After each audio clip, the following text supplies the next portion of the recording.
सनातन हिंदू धर्म के 16 संस्कार, 16 संस्कारों के बारे में संपूर्ण जानकारी। सनातन धर्म में कुल 16 प्रकार के संस्कार माने गए हैं, जो एक व्यक्ति के जीवन के हर महत्वपूर्ण पड़ाव में आते हैं। यह संस्कार एक व्यक्ति के अपनी मां के गर्भ से शुरू होकर उसकी मृत्यु तक होते हैं। इन्हीं संस्कारों के माध्यम से उसे अपने जीवन में आगे बढ़ना होता है तथा समाज में स्वयं को ढालना होता है। 16 संस्कारों का एक व्यक्ति के जीवन में महत्वपूर्ण स्थान होता है। हमारे ऋषि मुनियों ने सदियों पूर्व एक मनुष्य के जीवन का गहन अध्ययन कर इन 16 संस्कारों की स्थापना की ताकि उसके जीवन में किसी प्रकार की कठिनाई न आए। इसलिए आज हम आपको हिंदू धर्म के 16 संस्कारों के बारे में संक्षिप्त परिचय देंगे। आइए जानते हैं। 1. गर्भाधान संस्कार। महर्षि चरक ने कहा है कि मन का प्रसन्न और पुष्ट रहना गर्भधारण के लिए आवश्यक है, इसलिए स्त्री एवं पुरुष को हमेशा उत्तर भोजन करना चाहिए और सदा प्रसन्नचित्त रहना चाहिए। गर्भ की उत्पत्ति के समय स्त्री और पुरुष का मन उत्साह, प्रसन्नता और स्वस्थता से भरा होना चाहिए। उत्तम संतान प्राप्त करने के लिए सबसे पहले गर्भाधान संस्कार करना होता है। माता पिता के रज एवं वीर्य के संयोग से संतानोत्पत्ति होती है। यह संयोग ही गर्भाधान कहलाता है। स्त्री और पुरुष के शारीरिक मिलन को गर्भाधान संस्कार कहा जाता है। गर्भस्थापन के बाद अनेक प्रकार के प्राकृतिक दोषों के आक्रमण होते हैं, जिनसे बचने के लिए यह संस्कार किया जाता है, जिससे गर्भ सुरक्षित रहता है। विधिपूर्वक संस्कार से युक्त गर्भाधान से अच्छी और सुयोग्य संतान उत्पन्न होती है।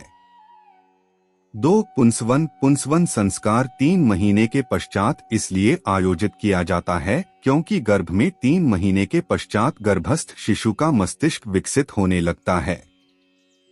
इस समय पुंसवन संस्कार के द्वारा गर्भ में पल रहे शिशु के संस्कारों की नींव रखी जाती है। मान्यता के अनुसार शिशु गर्भ में सीखना शुरू कर देता है। इसका उदाहरण है अभिमन्यु, जिसने माता द्रौपदी के गर्भ में ही चक्रव्यूह की शिक्षा प्राप्त कर ली थी। 3. सीमंतोन्नयन संस्कार गर्भ के चौथे, छठवें और 8वें महीने में किया जाता है। इस समय गर्भ में पल रहा बच्चा सीखने के काबिल हो जाता है। उसमें अच्छे गुण, स्वभाव और कर्म का ज्ञान आए, इसके लिए माँ उसी प्रकार आचार विचार, रहन सहन और व्यवहार करती है। इस दौरान शांत और प्रसन्नचित्त रहकर माता को अध्ययन करना चाहिए। 4. जातकर्म। बालक का जन्म होते ही जातकर्म संस्कार को करने से शिशु के कई प्रकार के दोष दूर होते हैं। इसके अंतर्गत शिशु को शहद और घी चटाया जाता है, साथ ही वैदिक मंत्रों का उच्चारण किया जाता है ताकि बच्चा स्वस्थ और दीर्घायु हो। 5. नामकरण। जातकर्म के बाद नामकरण संस्कार किया जाता है। जैसे कि इसके नाम से ही विदित होता है कि इसमें बालक का नाम रखा जाता है। शिशु के जन्म के बाद 11वें दिन नामकरण संस्कार किया जाता है। ज्योतिष शास्त्र के अनुसार बच्चे का नाम तय किया जाता है। बहुत से लोगों अपने बच्चे का नाम कुछ भी रख देते हैं, जो कि गलत है। उसकी मानसिकता और उसके भविष्य पर इसका असर पड़ता है।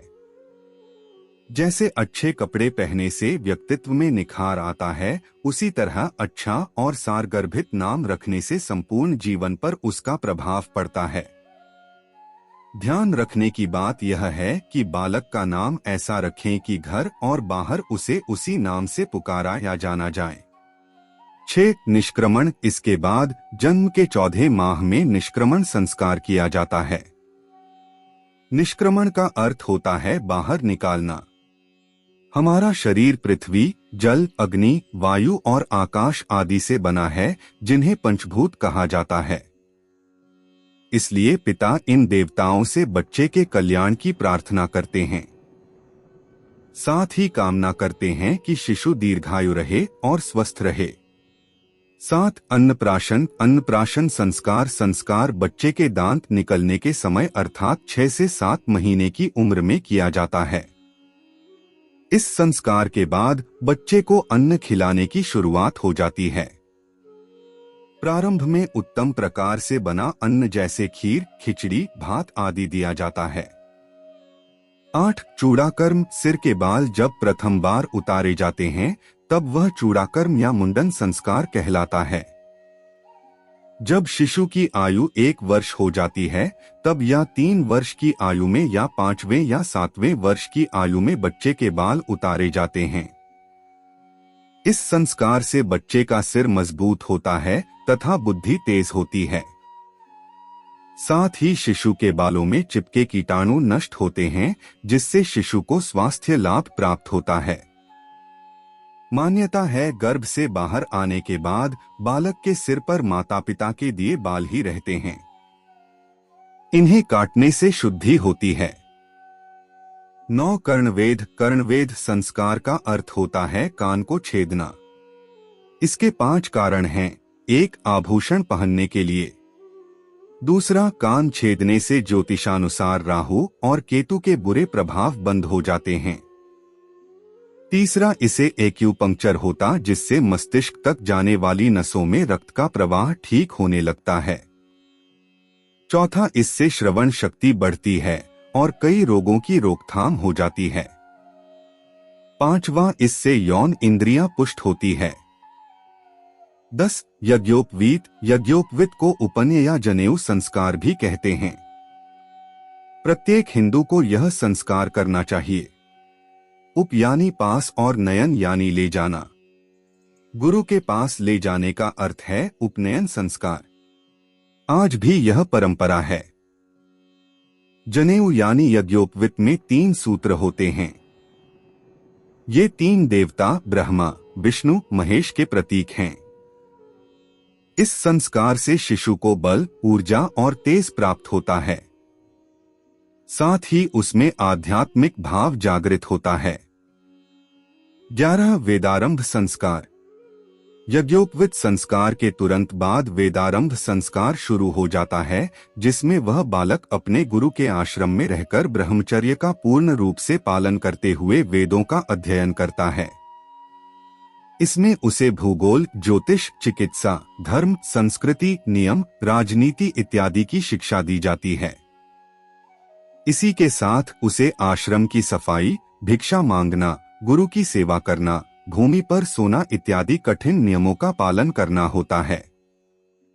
12 विद्यारंभ संस्कार। प्राचीन काल में इस संस्कार से शिशु की शिक्षा प्रारंभ कराई जाती थी। इसके लिए किसी विद्वान द्वारा शुभ मुहूर्त बताया जाता था। इसके अंतर्गत व्यक्ति को वेदों का ज्ञान दिया जाता है। 13 केशांत। केशांत का अर्थ है बालों का अंत करना, उन्हें समाप्त करना। विद्या अध्ययन से पूर्व भी केशांत या कहें कि मुंडल किया जाता है। शिक्षा प्राप्ति के पहले शुद्धि जरूरी है ताकि मस्तिष्क ठीक दिशा में काम करें। प्राचीन काल में गुरुकुल से शिक्षा प्राप्ति के बाद भी केशांत संस्कार किया जाता था। 14 समावर्तन। शिक्षा के पूर्ण होने के बाद जब कोई बालक अपने गुरु की इच्छा से ब्रह्मचर्य के बाद अपने घर लौटता है तो उसे समावर्तन संस्कार कहा जाता है। इस संस्कार को प्राचीन समय में दूध वेदस्नान संस्कार भी कहा जाता था। इस संस्कार के बाद एक ब्रह्मचारी बालक गृहस्थ जीवन में प्रवेश करने का अधिकार प्राप्त कर लेता है। 15 विवाह। उचित उम्र में विवाह करना जरूरी है। विवाह संस्कार सर्वाधिक महत्वपूर्ण संस्कार माना जाता है। इसके अंतर्गत वर और वधू दोनों साथ रहकर धर्म के पालन का संकल्प लेते हुए विवाह करते हैं। विवाह के द्वारा सृष्टि के विकास में योगदान ही नहीं दिया जाता बल्कि व्यक्ति के आध्यात्मिक और मानसिक विकास के लिए भी यह जरूरी है। इसी संस्कार से व्यक्ति पितृऋण से भी मुक्त होता है। विवाह अग्नि संस्कार। इस सबसे महत्वपूर्ण अनुष्ठान में अग्नि प्रज्वलित की जाती है और अग्निदेव की उपस्थिति में परिक्रमा करके दूल्हा और दुल्हन शपथ लेते हैं और इस लग्न संस्कार द्वारा उनमें से प्रत्येक को सौंपे गए धर्म का पालन करने का संकल्प लेते हैं और पितृदोष से मुक्ति मिल जाती है। विवाह संस्कार के समय जब होम आदि किया जाता है, इसे विवाह अग्नि कहा जाता है। विवाह के बाद वर और वधू इसी अग्नि को अपने घर में लाकर किसी पवित्र स्थान पर प्रज्वलित करते हैं। 16 अंत्येष्टि संस्कार। यह संस्कार व्यक्ति के जीवन का अंतिम संस्कार होता है। इसका अर्थ है अंतिम यज्ञ। आज भी हिंदू समाज में शव यात्रा के आगे घर से ही अग्नि जलाकर ले जाई जाती है और इसी अग्नि से चिता प्रज्वलित की जाती है। इस प्रकार हिंदू धर्म के 16 संस्कार किए जाते हैं। हरे कृष्ण, राधे राधे।